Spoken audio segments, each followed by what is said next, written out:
আমরা জানতে চাই যে শিক্ষাক্ষেত্রে সরাসরি এই এত বড় দুর্নীতি কি করে চলছে, যেখানে আপনারা দেখেছেন যে এর আগের শিক্ষামন্ত্রী তিনি প্রায় 3.5 বছর জেল খেটে এসেছেন, ছেলেদের চাকরি হয়নি। এবং আজকেও আপনারা জানবেন যে একের পর এক হচ্ছে ছেলেদের চাকরি চলে যাচ্ছে, তাদের রাস্তায় বসে থাকতে হচ্ছে। এবং গত কয়েকদিন আগে যে আদালতের নির্দেশ আসছে, সেই নির্দেশে ওটা অ্যাডমিট করে নেওয়া হয়েছে যে এত বড় লার্জার স্কেলের দুর্নীতি হয়েছে এডুকেশন সেক্টরে। তার তো কোনো পরিবর্তনই হয়নি, মন্ত্রী বদল হয়েছে, কিন্তু এখন দেখা যাচ্ছে যে সর্বোচ্চ স্তর থেকেই দুর্নীতি হয়েছে। এই অডিওর পূর্ণ সত্যতা তো যারা করেছেন তারা তৃণমূলেরই লোক, তারাই অ্যাডমিট করছেন, তারা স্বীকার করে নিচ্ছেন, তাদের বিরুদ্ধে গিয়েই হচ্ছে অভিযোগপত্র জমা পড়ছে। আমি জানতে চাই যে যাদবপুর থানা এখনো পর্যন্ত কি অ্যাকশন নিয়েছে সোশ্যাল মিডিয়া থেকে ব্যাপারটা সরিয়ে দেওয়ার চেষ্টা ছাড়া। আমি জানতে চাই, আমি আশ্চর্য হয়ে গেছি যে উচ্চ মাধ্যমিক শিক্ষা সংসদের একজন ভাইস চ্যান্সেলর, ভাই আমার জীবনে আমি কখনো দেখিনি, আপনারা দেখেছেন কিনা, যে কলকাতায় এই রাজ্যে একজন ভাইস চ্যান্সেলর জেল খেটে এসেছেন পার্থবাবুর সময়ে, পার্থবাবুর সাথেই নর্থ বেঙ্গল ইউনিভার্সিটির ভিসি ছিলেন। এখন যিনি যাদবপুর বিশ্ববিদ্যালয়ের মতো বিশ্ববিদ্যালয়ের ভিসি, তিনি আজকে ইমিডিয়েটলি কেন তাকে সরিয়ে দেওয়া হবে না, তার এগেনস্টে কেন ডিসিপ্লিনারি অ্যাকশন নেওয়া হবে না? আর এটা তো আর মানে লয়ের বাইরে নেই, তিনি নিজে এফআইআর করেছেন, ফলে ইনভেস্টিগেট হওয়া দরকার। এবং তাও সেটা ইন্ডিপেন্ডেন্ট এনকোয়ারি। অভিযোগ কার বিরুদ্ধে? সরাসরি রাজ্যের মুখ্যমন্ত্রীর বিরুদ্ধে। ওনার নির্দেশে ওনার অফিস নিশ্চয়ই ফোন করেছে, করে বলেছে, তাই এডুকেশন মিনিস্টার এরকম বলেছেন, টাকা চেয়েছেন। ফলে এডুকেশন মিনিস্টার অলসো রেসপন্সিবল। তার রেজিগনেশন আমরা দাবি করছি, অবিলম্বে তাকে সরানো উচিত। ফলে শিক্ষা ক্ষেত্রে দুর্নীতি এখনো চলছে। পশ্চিম বাংলায় মন্ত্রী বদল হয়েছে তৃণমূল কংগ্রেসের, কিন্তু দুর্নীতির কোনো বদল হয়নি। শিক্ষাক্ষেত্রে এই দুর্নীতি ছিল, আছে এবং সেটা পরিসরে বেড়েছে, সেটার পরিমাণ বেড়েছে। ফলে আমরা অবিলম্বে যারা যারা এই ঘটনায় যুক্ত তাদেরকে তাদের ইমিডিয়েট সাসপেনশন চাইছি, তাদেরকে ইমিডিয়েটলি সাবজেক্ট থেকে সরাতে হবে। এবং এনকোয়ারি তো তাদের পদে রেখে করা যাবে না, যে তদন্ত হবে সেই তদন্তে তারা পদে বসে থাকবেন ভাইস চ্যান্সেলর হিসেবে, আরেকজন ওখানে ডিপার্টমেন্টে হেড হয়ে বসে থাকবেন, তাদেরকে পদে রেখে অপারেট করা যাবে না। একজন রেজিস্ট্রার যাদবপুরের মতো জায়গায় তাকে রিক্রুট করা হচ্ছে উইথ দিস ইন্টেনশন যাতে তিনি টাকা তুলে দিতে পারেন। এই সেলিম বাবু কে? ইনি তো সরাসরি হচ্ছে তৃণমূলের নেতা। মনোজিৎ বাবু কে? তৃণমূলের নেতা। ফলে আমার মনে হয় যে ব্রাত্যবাবু দ্রুত রেজিগনেশন দিন, তার এগেনস্টেও এনকোয়ারি করে ডিসিপ্লিনারি অ্যাকশন হোক।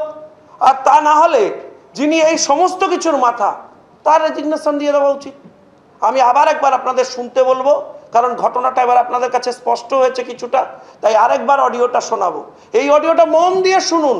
এই অডিওতে মনোজিৎ বাবুকে সরাসরি বর্তমান ভাইস চ্যান্সেলর বলছেন যে ইনস্ট্রাকশন আছে টাকা তুলে দেওয়ার, ইনস্ট্রাকশন আসছে শিক্ষামন্ত্রীর কাছ থেকে, কারণ তাকে ম্যাডাম বলেছেন টাকা তুলে দিতে।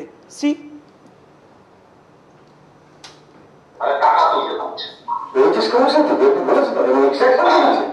একদম সরাসরি বলেছেন।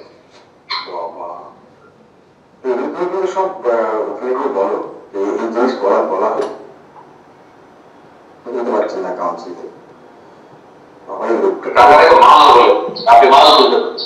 একটা কম চিন্তা মানে আমি চিনি যখন সেগুলোকে মাথায় তুলেছে, কারণ আমি তো এসব করতে পারবো না, আমাদের আমাকে বসে দিয়েছে না চলবে। উনি মাধ্যমিকে হচ্ছে ওই স্কুলে হচ্ছে বিজয় সরকার, আর এদিকে হচ্ছে এই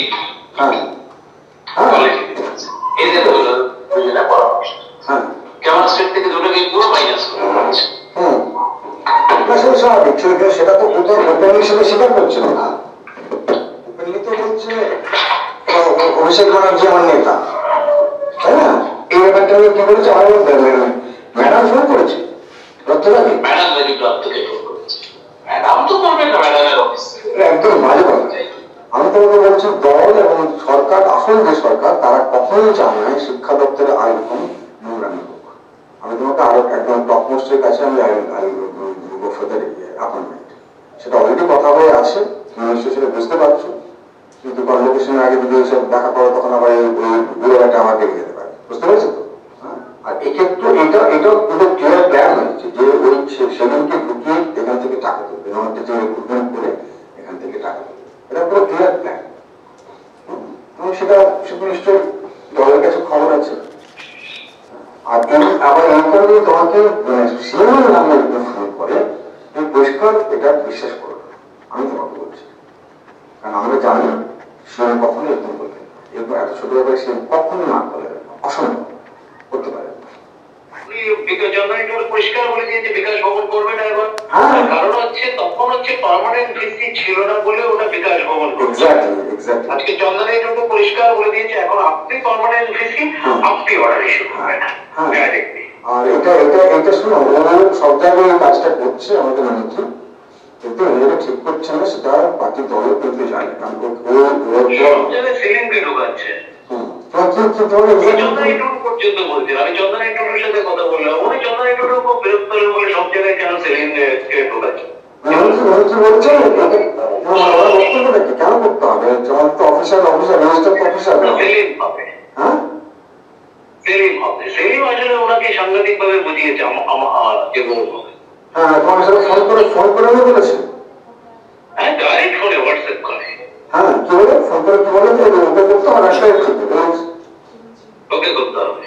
আচ্ছা, ঠিক আছে, আমি ইস্যুটা বলেছিলাম, আমি ইস্যুটা জানিয়েছিলাম যে 30 তারিখ তো ইন্দ্রজিতের শেষ হয়ে যাচ্ছে, শেষ হয়ে যাচ্ছে, তো আমি জাস্ট কি করবো। আচ্ছা, তাহলে ওনার বক্তব্যতে সেলিম। আচ্ছা, আমাকে বললেন আপনি সেলিমকে একবার হোয়াটসঅ্যাপ করে নিয়ে আমাকে ফোন করুন। আমি আবার সেলিমকে দিলাম। হ্যাঁ, সেলিমকে একটু আগে থেকেই সব জানে। সেলিমকে বললাম তুমি যাও ইয়েকে ধরো, মন্ত্রীকে ধরো, আমি আর জাস্ট ধরবো না। সেলিম ধরলো, ধরার পর আবার এটা জাস্ট বলে দিলেন। একটা কথা নিয়ে এতবার বলতে আমার বিরক্ত লাগে। আপনাকে আগেও জাস্ট বলেছিলাম, ওটা সত্যি বিকাশ ভবনে একবার বলেছিলেন। বিকাশ ভবনে আমার সাথে একবার দেখা হয়েছিল যাদবপুরে বেশি হওয়ার পর, তখন উনি কিন্তু বলে দিচ্ছি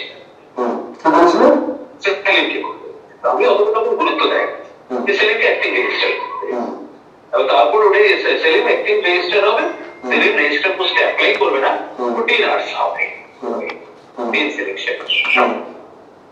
কিন্তু যে কদিন রেজিস্টার ছেলে মানে সিলেকশন হচ্ছে না ততদিন সেলিম থাকবে।